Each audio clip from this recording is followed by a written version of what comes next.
Olá, você que é MEI, você que tem interesse de crescer, nós continuamos a nossa jornada, onde eu estou comentando sobre alguns elementos importantes para planejamento, tá? Até essa aula de hoje, nós já vimos cliente, relacionamento, receita, canal, e hoje eu vou falar um pouco sobre a questão de custos.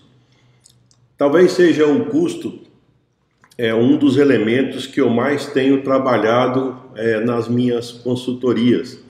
Quando a gente fala sobre gestão financeira, então normalmente essa questão de custo ela vem à tona, tá?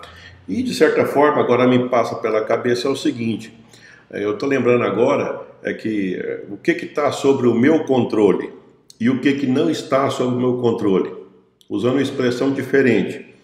O que está no volante? Imagina um carro e eu estou no volante. O que eu estou no volante? O que eu estou no controle e o que eu não estou no controle? Eu diria para você que é o seguinte, o olhar interno, tá? O olhar onde você pode perceber os seus pontos fortes, ponto fraco, isso está no seu controle, está no volante. E custo está no volante, tá? É possível ter um olhar de dono, um olhar chama de arcabouço, como patrão, né? Custo dá para a gente ter esse olhar mais diferenciado. Porque tem muitas coisas em negócio que, de certa forma, é como se a gente fosse um pouco reativo. As coisas acontecem de lá e você responde de cá. Tem coisas que você está no volante, que você pode ter a proatividade, que você pode ter a iniciativa, né? A proatividade é um hábito muito interessante, aonde você pode melhorar a cada dia, tá? Então, no caso de custo, a gente pode, até tem vídeos meus que eu já falei sobre inovação, a gente pode melhorar custo, tá? Eu diria até o seguinte, que custo, você pode ter um olhar especial para custo, no máximo a cada mês que você analisa o resultado do seu trabalho, do seu suor, do seu propósito, da sua empresa, você pode analisar como é que estão os custos, tendo em vista que você está no controle, tendo em vista que você sabe onde você é forte, onde você é fraco, e você pode aumentar a sua força e, de certa forma, diminuir sua fraqueza, porque você está no controle desse elemento, dos elementos custo, tá? Aqui não vale, por exemplo, analisar custo como se fosse para você, por exemplo, ser um consultor como eu sou agora, ou para você pegar e ser um especialista na área financeira. Não, não é para isso. A ideia minha aqui é o seguinte, é que você aproveite os conhecimentos de custo para você interferir aumentando o seu lucro, tá? Então, muito mais importante que às vezes saber nomes específicos, nomes formais, conhecer detalhes muito profundos do idioma da gestão financeira, da contabilidade. Eu diria que aqui é mais importante você entender aonde você tem maior poder de influência, você tem o maior poder de mudar e aonde não tem. A gente poderia começar o seguinte, quando você faz um planejamento, que nós estamos seguindo essa sequência aqui, tá?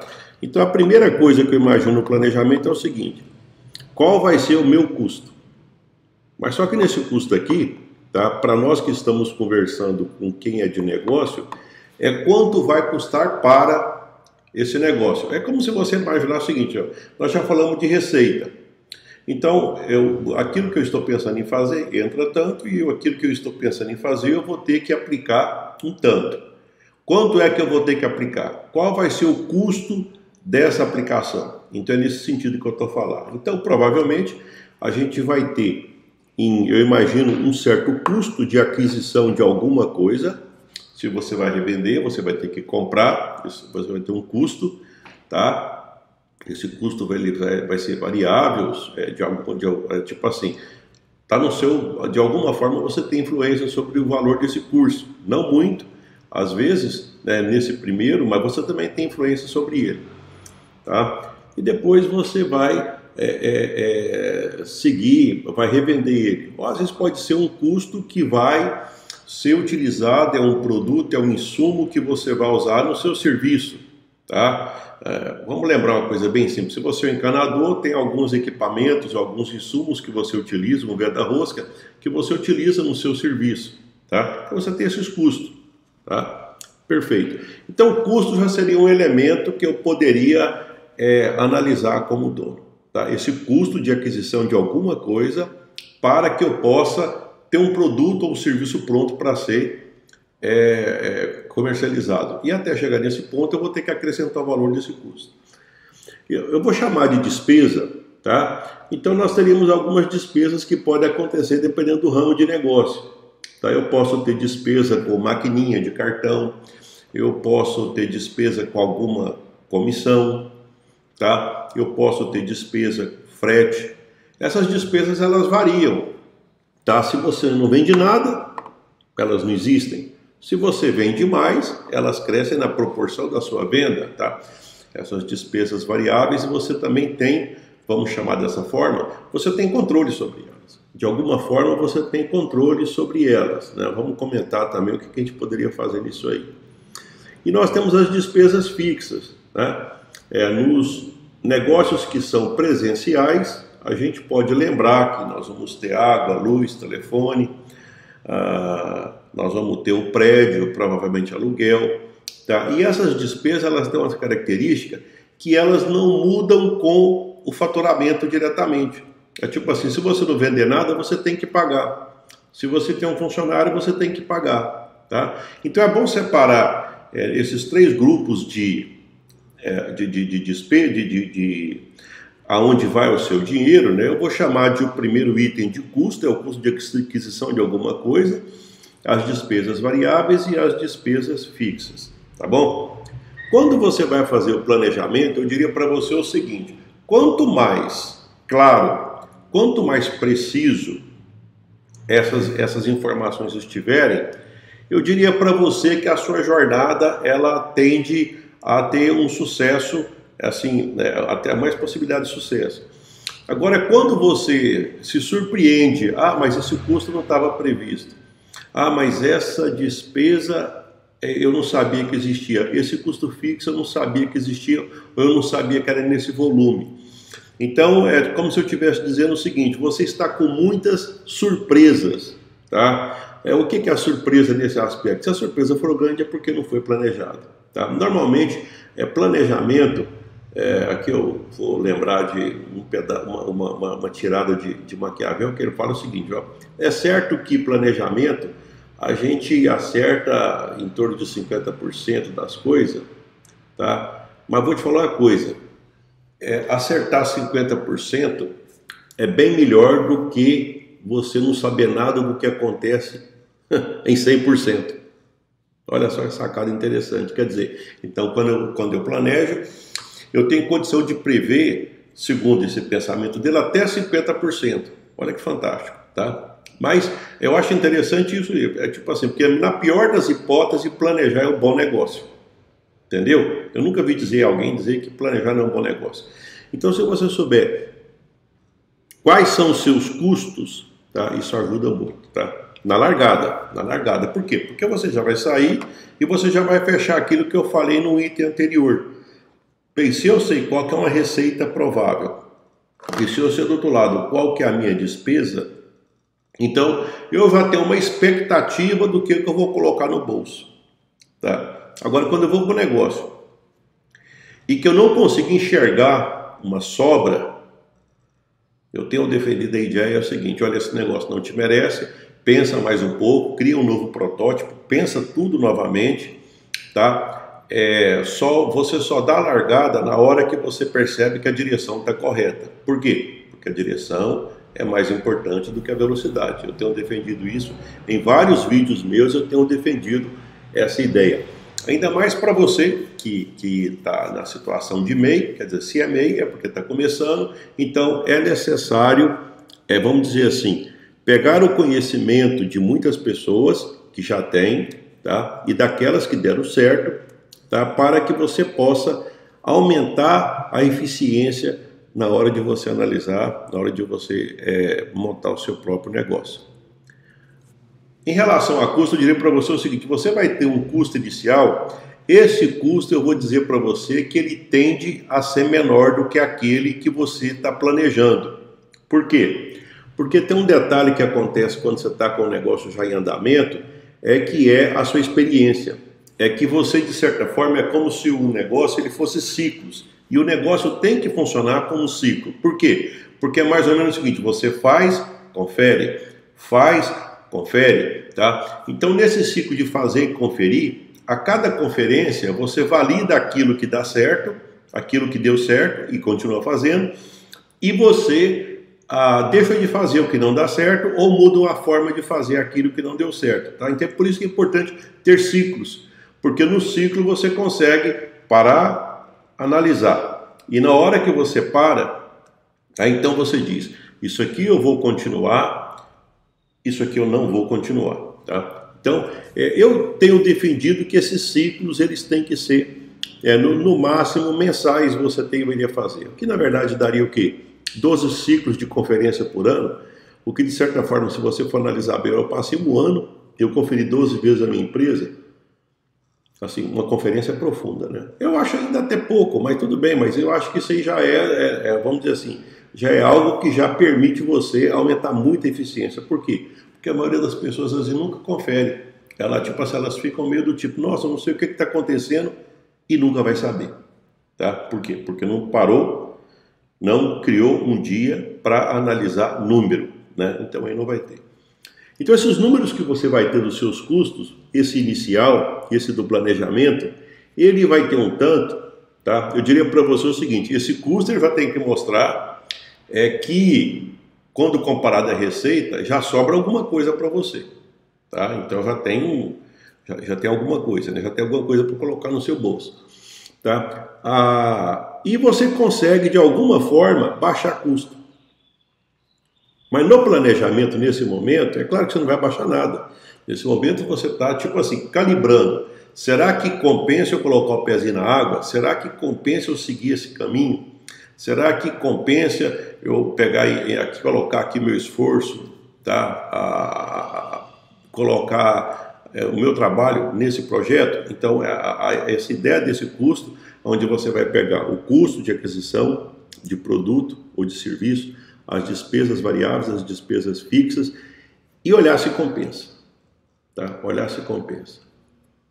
Depois, você vai ter um outro momento aonde você vai perceber que você pode interferir nesses custos. E aí é que eu falo que é importante, quando eu falo de custo, eu costumo defender a ideia de que dono ele tem que ter um pensamento diferente. Tá? E até eu diria o seguinte, como eu converso com muitos donos, tem muitos donos que eles fazem as coisas e eles delegam outras coisas. Então, por exemplo, conhecer profundamente cada uma das áreas técnicas, tá? Isso eu diria que é mais por conta do técnico. O empreendedor, ele conhece o importante para ele entender e para ele poder delegar e, oportunamente, conforme o tamanho, ele vai chegar à conclusão, olha, pelo meu tamanho, pela minha condição, por enquanto eu tenho que fazer. Mas no dia que eu crescer mais um pouquinho, eu vou deixar de fazer. É como se você imaginasse alguém que monta um negócio e no início ele tem que fazer a limpeza. Tá? Ele acorda, ele levanta a porta, ele pega e faz a limpeza do comércio. Quando o comércio cresce mais um pouquinho, provavelmente ele já vai contratar alguém para fazer a limpeza. Tá? E às vezes, dependendo do tamanho do comércio, alguém até que vai abrir a porta e fechar a porta. Certo? Então, à medida que o comércio vai crescendo, o negócio vai crescendo, ele tem essa cabeça que ele percebe o momento de virar a chave. Olha, agora isso aqui eu não faço mais, mas eu posso controlar. Por exemplo, eu não vou mais limpar, mas eu sei o que é uma coisa limpa. Tá? Eu não sei, por exemplo, eu sei que agora eu vou delegar para abrir a porta, mas eu sei o horário que tem que abrir, o horário que tem que fechar e como é que tem que ficar o cadeado lá, os equipamentos para não perder nada. E a pessoa, se ela é de confiança ou não, para não esquecer a porta aberta. Tá? Essas coisas são de empreendedor. Essa preocupação com cada detalhe e também com as pessoas. Né? Se as pessoas são de confiança, se já está na hora de delegar e se ele não vai ter problema por conta disso. Problema sempre vai ter, mas na verdade é uma outra forma de pensar o seguinte, o empreendedor ganha porque ele resolve problema. todos os problemas, tá? Do cliente e depois até dos internos, que são os problemas internos que a empresa tem com funcionários, relacionamentos e por aí vai. Bem, a questão do custo é o seguinte: eu costumo defender a ideia de que custo você pode baixar custo. Você pode baixar custo. Então esse custo do projeto vai ser um pouco mais alto, tá? Mas nós vamos ter que baixar esse custo. Então vamos pegar, por exemplo, o primeiro custo, o custo de aquisição de produto, tá? Provavelmente o primeiro custo que você vai ter vai ser um custo mais caro. Por quê? Porque você não vai comprar escala grande. É como se dissesse o seguinte: já que eu estou fazendo um protótipo do negócio, então como é que eu vou comprar uma grande quantidade? Eu nem sei se vai vender, eu não sei se é daquele modelo que o cliente quer, eu não sei se é naquela quantidade que o cliente quer. Então provavelmente eu vou ter que comprar numa escala pequena. E eu vou comprar de alguém que em princípio não me conhece, tá? Nunca tivemos relações comerciais assim a ponto de comprar. Tá? Então, provavelmente vai ser uma compra vai ser menor, porque eu estou fazendo um protótipo ainda. Mesmo quando você começar o negócio, na hora que você faz todo o planejamento, eu percebi no papel que deu certo. Agora eu já monto um projeto grande? Não, você vai montar um projeto pequeno para validar o que estava no papel. Lembra que eu falei que 50% das coisas mais ou menos você controla, o resto vai ter surpresa?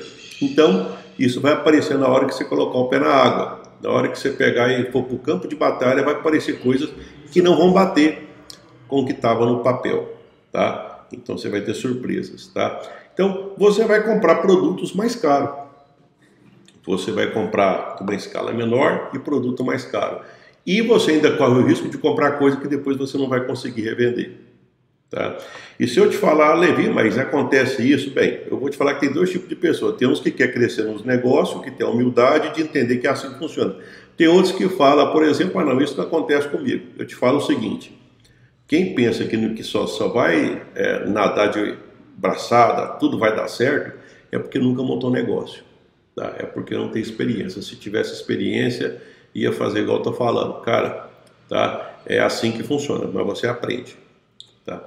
Então você vai lá e compra, só que aí você já pode ver o seguinte: tem muitos fornecedores que vendem aquilo, porque eu posso comprar, eu não posso ficar na mão de um, tá? Esses negócios onde você fica na dependência de um, esse negócio não é bom, tá? É bom você ter grande quantidade de fornecedores, ou maior quantidade.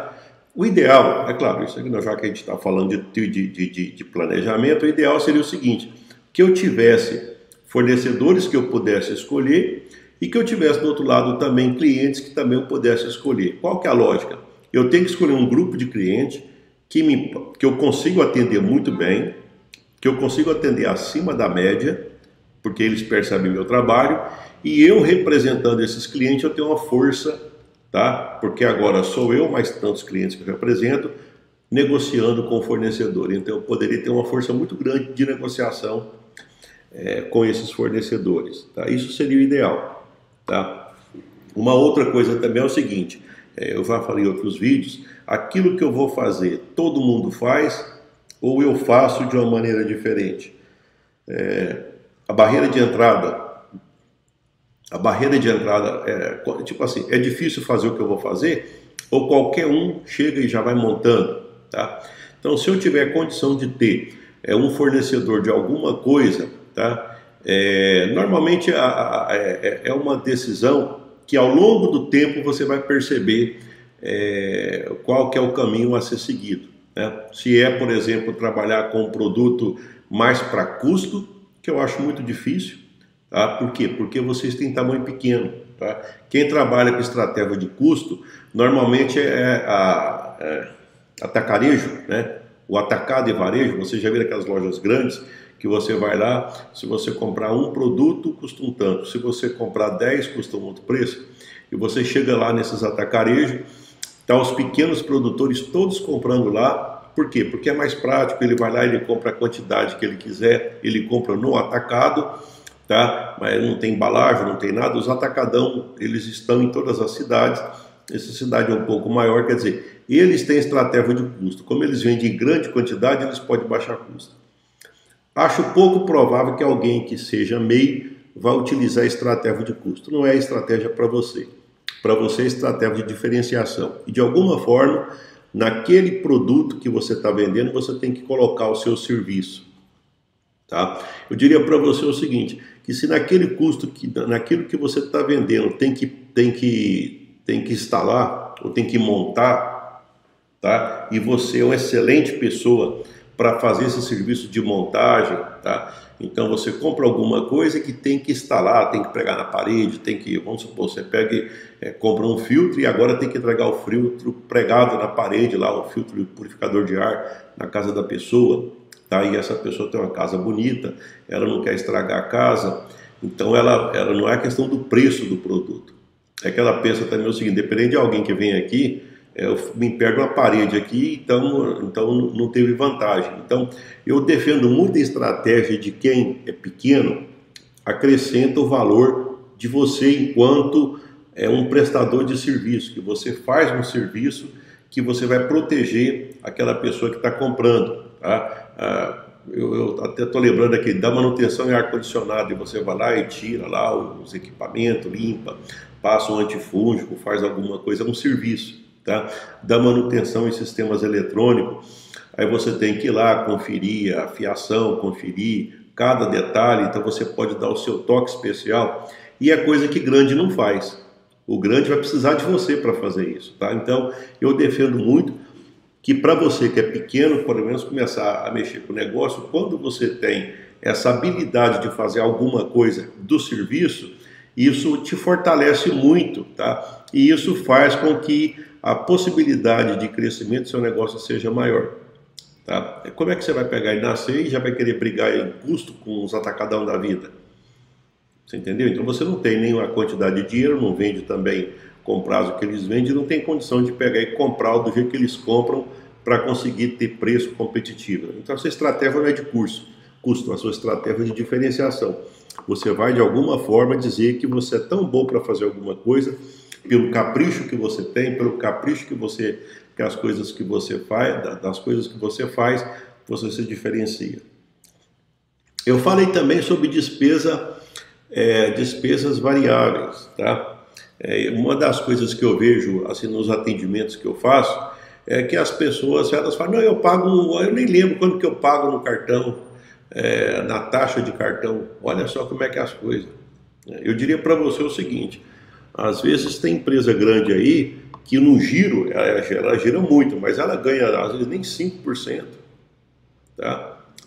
5%, por exemplo, é comissão de quem presta serviço de corretagem, que é um valor que é representativo, e as pessoas, às vezes, os pequenininhos, eles pegam e nem lembram que eles pagam 5, 6, 7% de taxa de cartão,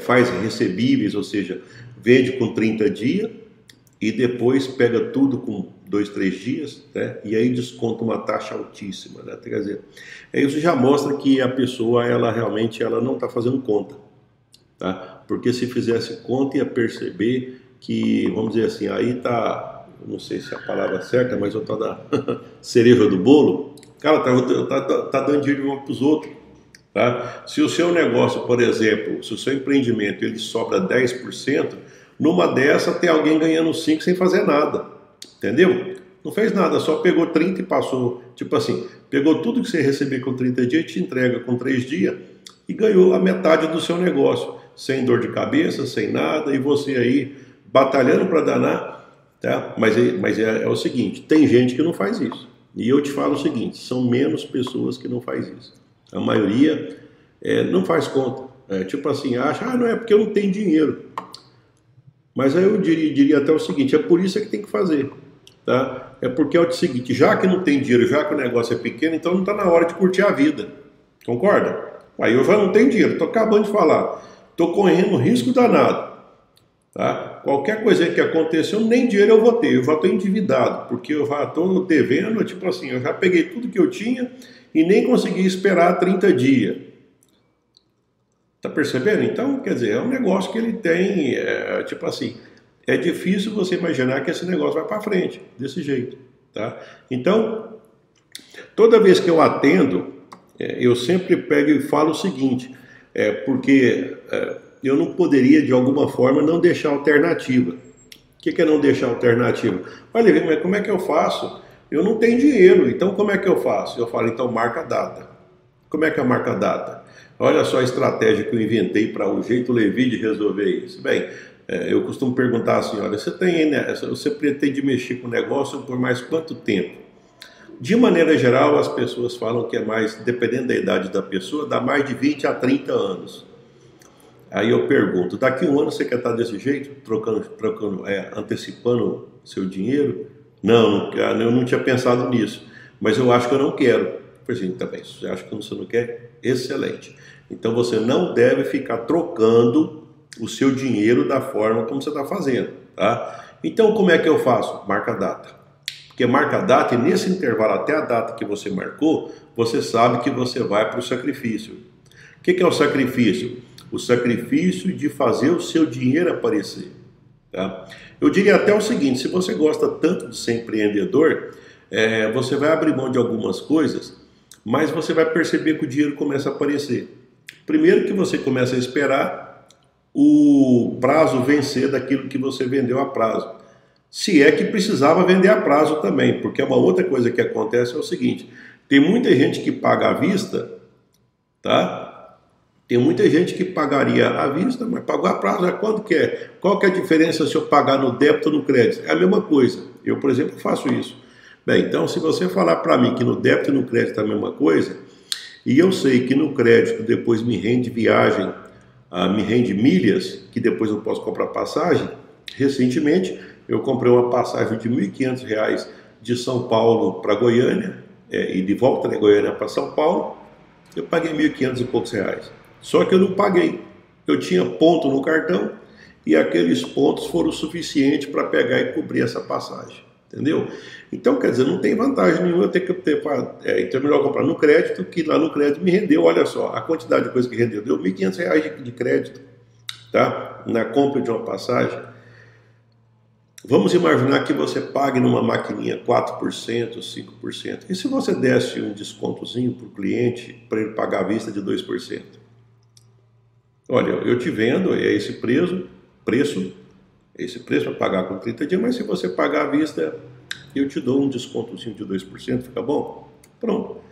Se fosse eu, que sou Mushiba, já estaria pronto, já fiquei satisfeito, já deu um agradozinho para mim. Então, eu faria o negócio perfeitamente. Tá?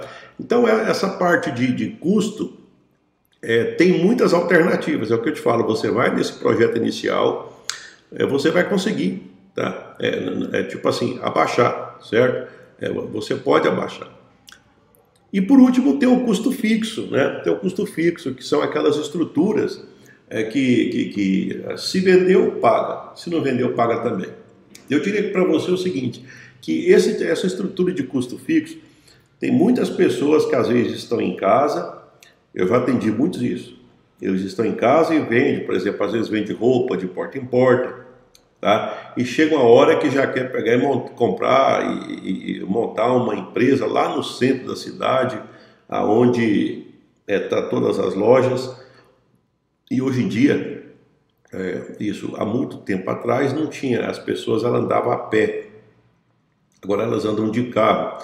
E de maneira geral, no centro das cidades não tem mais vaga para carro, tá? E depois aí você coloca a sua empresa no local onde o ponto comercial é muito caro e aonde não tem lugar de estacionamento e você não tem estacionamento próprio. Olha só o que vai acontecer. Você criou um problema para o seu cliente, porque às vezes não vai conseguir parar o carro para ir lá, e tem que lembrar que às vezes, dependendo do ramo de negócio, vai ter mais visita. Às vezes vai ter uma primeira visita, que normalmente as pessoas às vezes não compram da primeira vez, ela vai dar uma olhada, dá uma volta em outras lojas, depois volta na sua, tá? E depois vai que tem que fazer algum tipo de, por exemplo, fazer barra numa calça, vai que tem que ter um segundo momento, tá? E aí essa pessoa tem que voltar lá. E na hora que volta normalmente, ela volta às vezes no momento de rush, de muito movimento de carro, e ela não consegue parar. Tá vendo o problema? Então, na hora de você estabelecer custo fixo, tem que tomar cuidado com isso aí. Uma outra coisa também na hora de estabelecer custo fixo é o custo das folhas de pagamento. A folha de pagamento ela tem que ter um comportamento, o Paulo Lemann, que é um dos empreendedores respeitáveis do Brasil, ele fala o seguinte, que a folha de pagamento na empresa, ela cresce assim, ó. Ela vai crescendo. E a receita é aqui, ó. Aí você fala assim, mas por que acontece isso? Tá? É que existe alguma coisa dentro das empresas que acha que se paga mais porque a pessoa é boa, mas desvinculado do faturamento. É como se dissesse o seguinte, uma empresa que fica um ano vendendo a mesma coisa, no final do ano a folha de pagamento é mais cara. Olhando pelo foco do cliente, do funcionário, você diria, não, mas está reconhecendo, tudo bem. E olhando pelo foco da empresa? A empresa que tem que manter, inclusive, ele. Mas se essa empresa cada dia está sobrando menos lucro, como é que isso não é sustentável? Na verdade, o que faz, por exemplo, de alguma forma, o crescimento da folha de pagamento a partir de uma base, ele tem que estar amarrado ao faturamento. Tá? Então, os pagamentos eles têm que ter um elemento fixo, normalmente aquele que atende à lei, e a outra parte ela é variável conforme o mérito, no sentido de crescer o faturamento, não de crescer o faturamento, mas de crescer o lucro da empresa. Eu te falo isso pelo seguinte, quando eu tinha empresa, loja de produto agropecuário, então, no início eu não tinha pensado nisso, mas eu fazia uma promoção de sal branco e eu pagava comissão do mesmo jeito que eu pagava a comissão de um produto que dava lucro. E o sal eu colocava ele para torrar, entendeu? Eu comprava um caminhão de sal e eu torrava metade e ficava com a metade.